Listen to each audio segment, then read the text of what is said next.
back to the channel, and today I have the updated Alto.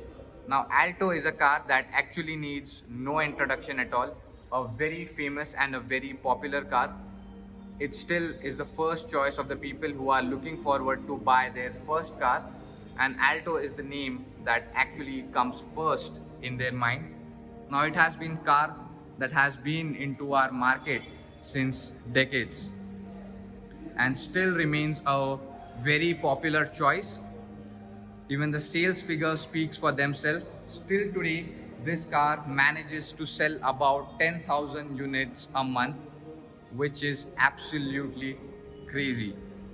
Now it's a proper small compact hatchback with a length of 3.5 meters, a height of 1.5 meters and a width of 1.5 meters. So it's the car that is suitable for your city drives, making it a very easy and a convenient drive because of its dimensions. Now in competition we have the Renault Kwid. As such, that is only the current well established competitor for this one, but still the Alto, most of them prefer the Alto because it's the Maruti, and Marutis are known for their less maintenance cost and a hassle-free ownership experience, and Alto is no exception to that.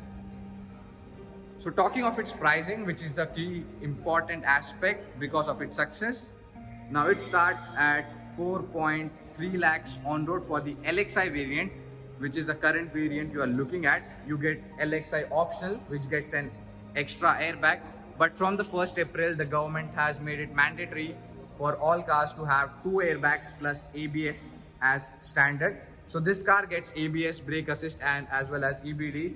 So no complaints over there, but has 1 airbag up to now. But from the 1st April, you will be getting 2 airbags as standard. So there will be no such variant called LXI optional. So speaking of technical specifications, now this gets an 800cc engine which produces around 49 horsepower and 69 Nm of torque, which is decent for a car of this size. It's not a compact SUV or a proper hatchback like a Swift. You can still manage with that amount of power for your usual city drives. So starting from the front, here we have the conventional headlight. They have the halogen. Across all the variants you get halogen as standard, and then we have this space. If you want to select the fog lamps as an accessory in this variant, you can. Now it gets a much bigger grille. So overall, if you look at the front, it has a sloping and a very small bonnet.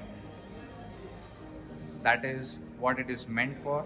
That's why it is known as a small and compact hatchback, because of its proportions. Coming on to the tires, now you don't get any sort of alloy wheels on any of the variants, but we have the steel rims which comes at a section of 145 by 80.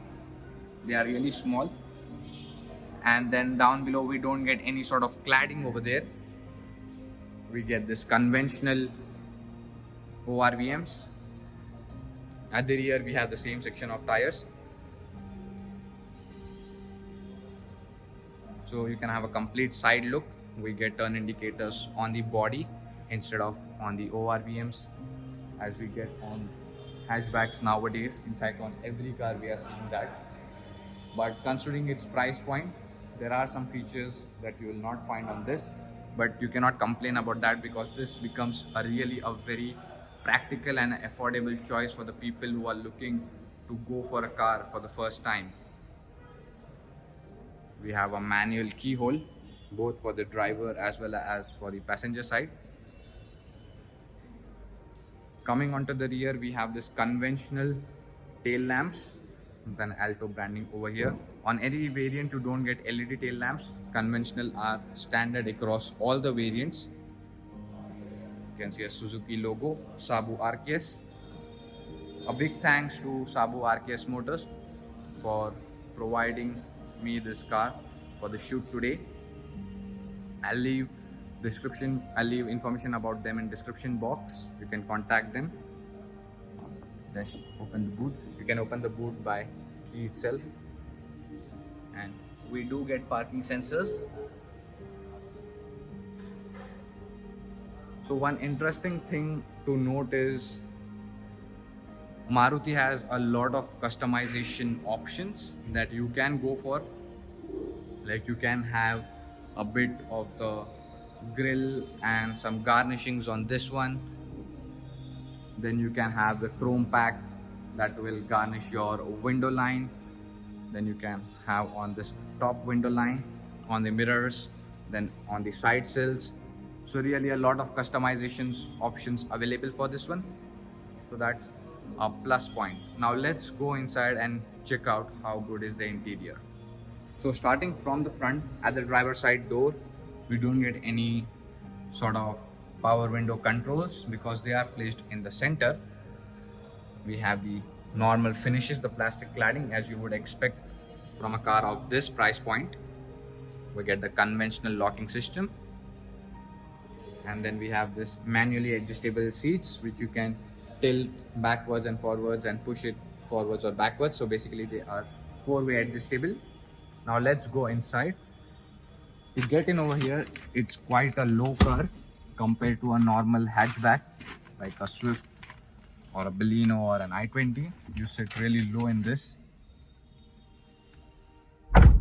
So this is how the interior looks like. So starting with the instrument cluster over here, we get a conventional one where you have speed limit till 180 and two small side displays for warning lights and a small MID over there which shows your fuel and some temperature related warnings. Now this being an LXI variant, you don't get any audio system over here. You can opt that as an accessory, or if you opt for VXI variant, in that you get as standard. Here we have AC vents with hazard light button on them. Then we have the aircon vents, the circular on the sides. On the steering, we don't get any sort of controls, steering mounted controls. Down below we have a conventional air conditioner. Across all the variants you get conventional air conditioner, you don't get automatic on any variant. And these are the center switch that I was talking about. You can open the windows from here or close them from here. A really interesting placement instead of placing them on the door. This is the 5-speed manual gearbox and controls for your wipers and lights. Now just let me show you, if you can just see over there, these are the conventional lights, and here we get the standard IRBM with a conventional cabin light. Overall the seats are comfortable.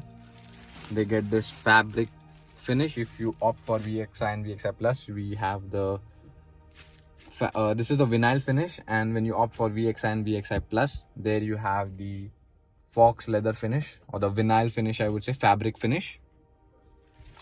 You don't get adjustable headrest for this one. Overall the interior is quite basic, but it's still practical. A small glove box and a very large storage in the middle. So overall it's good, the interior is good, no complaints as such about it. It is basic as considering the price point. This is what you can get, but I would suggest if you opt for a VXI, that comes well equipped with a lot of features compared to this variant, and it still is quite affordable as well. So now let's go and check out how good are the rear seats.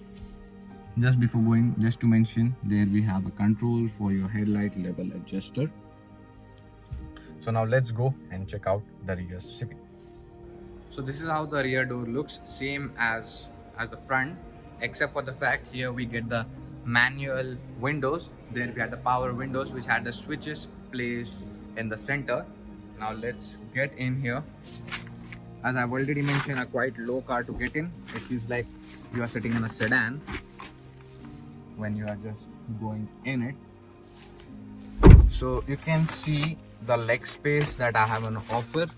For reference, my height is 5'10" and the front seats are adjusted to my height. So this is This is the amount of leg space that I have on offer. You get the scooped out seats so that it improves your knee room. So overall, I would not say this is so much of leg space or too less. It is comfortable. It is sufficient for a person of 5'10" as I am. Even a person of 6 might be comfortable here. And the headrest is surprisingly good. You may think that you have a less headrest, but it's good. No complaints about that as well. We don't get adjustable headrest, nor we have the center armrest. Overall, the thigh support is also decent if you can just stretch your legs. So you will be comfortable here for long journeys. Like, you can sufficiently sit here without any problem. Sitting 3 might be a bit of a problem, but it's comfortable for 2. You can sit a middle, the middle passenger could be a child, then it's fine. Otherwise, it may be a bit of trouble. Then we have a complete flat floor. Whoever is sitting in middle, they'll not have issue with the leg space. This is how the space, the interior looks like. Now let's go out and I'll show you the boot, and finally what's my final verdict on this Alto. We'll find that out. So now let's open the boot and check out. You can open it by this manual key. It gets a boot space of 177 liters. The boot is really wide, so you will not have any issues over there to place your luggage, a big luggage bag. You can place one big and one cabin size bag. Here we get the toolkit, and down below we have the tire, which is of the same size. That is a good thing. We don't get any small tire. So overall, the boot is decent for a car of this size. Not big, not too small. The loading lip is also not too high. The car itself is quite low. Let's close that back. So this was my complete detailed review about the Alto. So what's my final verdict of it? If you are looking for a car that costs below 5 lakhs, then I guess Alto is the car that you can go for without any doubt, because it's the Maruti, and Marutis are known for less maintenance. So that is what the Alto is for. A perfect car for your city drives, comfortable for 3 people, 4 people. So yes, definitely a good car to go for below 5 lakhs. If you're considering above 5 lakhs, then you can spend some extra and get Swift. But below 5 lakhs, you have the Alto. As well as if you're spending above 5 lakhs, then really you have a Wagoner as a good option as well. So a big thumbs up for it as well. So this was my detailed and complete review about the Alto. So as always, thanks for watching, thanks for your support, drive safe and wear your seatbelts.